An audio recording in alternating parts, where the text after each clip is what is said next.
Hello everyone, my name is Uriel Calderon and I'm a senior, and I did my project on genres of electronic music, and this is under the multimedia applications category.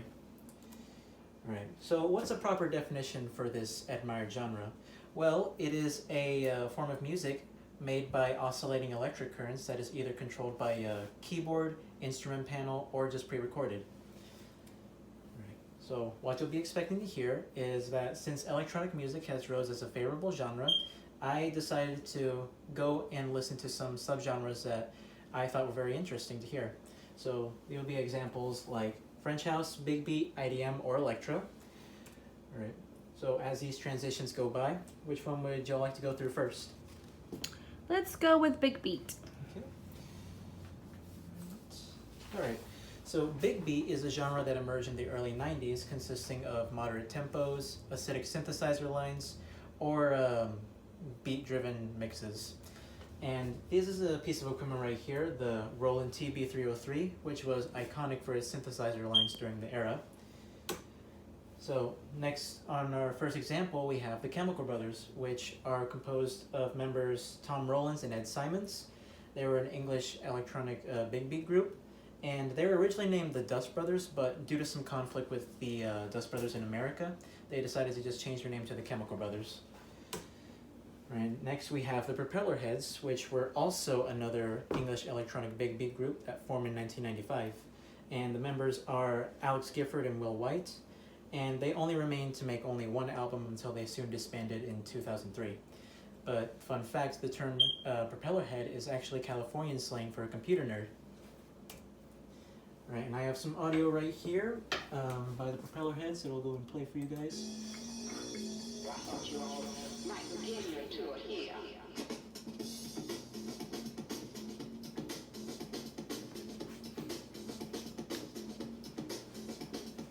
Right.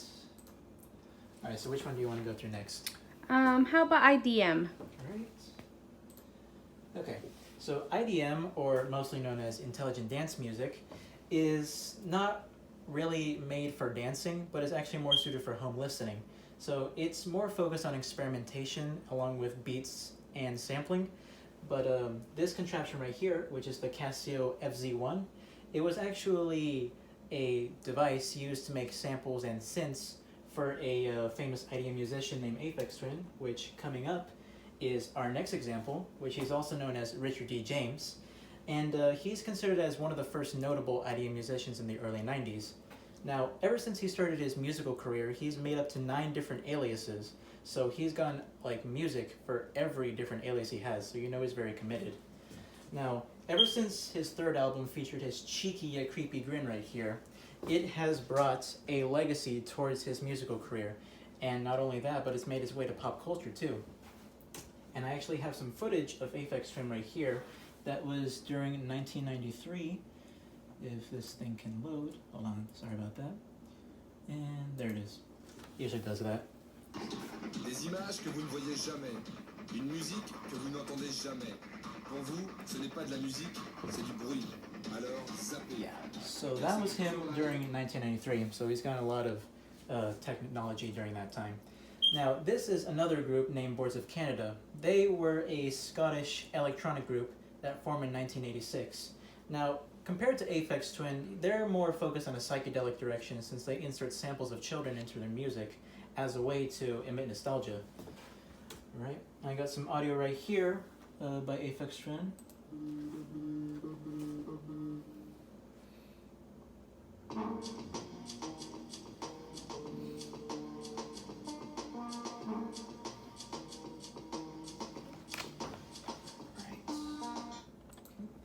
Alright, which one do you want to go through next? Click on French House. Alright, so French house, or known as French touch or filter house, it is a distinct style of house music that originated from France, and it heavily relied on disco and funk samples from the 70s to 80s. Now, this piece of equipment right here, the Roland TR-909, was actually an analog drum machine that flopped in sales but soon revived in popularity in the techno and house genre. And for our first example, we have Daft Punk, which are an electronic French duo that formed in the early 90s, and the members are Guy Manuel and Thomas Bangalter, and they actually had this robot phase that was introduced in 2001. And for the next example, we have Maggio, which are a French house musical duo that formed in 1998 by the members Romain Trenchard and Yann Destagnol. Now, they emerged a lot of popularity from their hit single Lady, which they soon disbanded in 2002 since they wanted to start their own musical careers.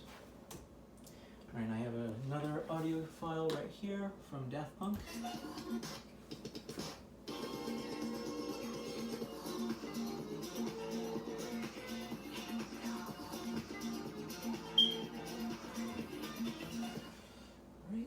I guess that leaves us to electro. Alright, now electro is commonly referred to as electro house. Now compared to French house, this is a much more abrasive side of the house music. Now it's characterized by warm analog bass lines and punchy beats, along with crisp high-pitched synthesizer leads and vocal sampling. Now this isn't a piece of equipment, but this was actually an inspiration to the electro house artists I have listed here, which is Kraftwerk. They were a German band in the 1970s. Alright, now this example is Justice. They were another French electronic duo, which the members are Xavier de Ronet and Gaspard Og. And they actually began making music in the year 2003, but they only made remixes during the time for MGMT, Daft Punk, Simeon, and many others. Our next one right here is Sebastian, or Sebastian Exote, which he actually made music, or started producing it whenever he was only 15 years old. Now, he's also being known for being a remix machine as well, so he's made many remixes for various artists compared to Justice. And I actually have another audio file right here to end it off.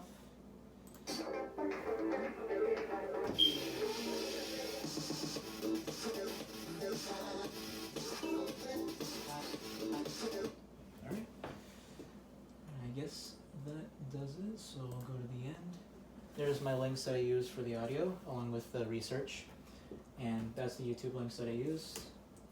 Alright, so in conclusion, now that you've learned about 4 of these genres and got a brief understanding, I suppose you're able to differentiate them from each other. So, you got any questions to ask me? Yes, I have a question. What are some custom features that you added onto this project? Alright, so as for the custom features, I included hyperlinks, which was well, let me show you right here.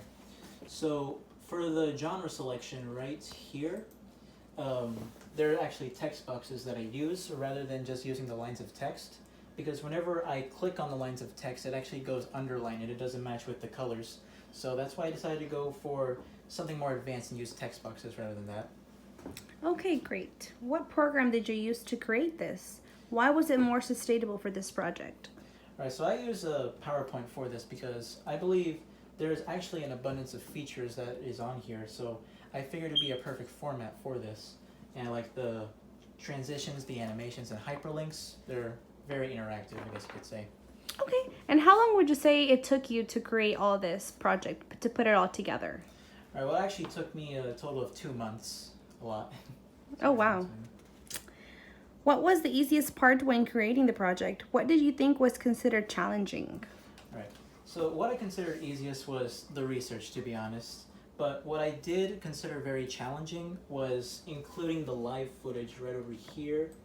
This right here, whenever I first began to put in the video instead of just rather posting the link, it actually just showed up as a black box and the video wouldn't load up at all. So it was very time consuming to do, so I had to look up certain tutorials for that. Okay. What was the most fun for you?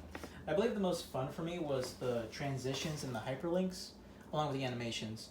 The transitions, for every genre that we went through, I decided to put in different transitions based on the personality that they gave off, so I wanted to give this project a bit of unique look.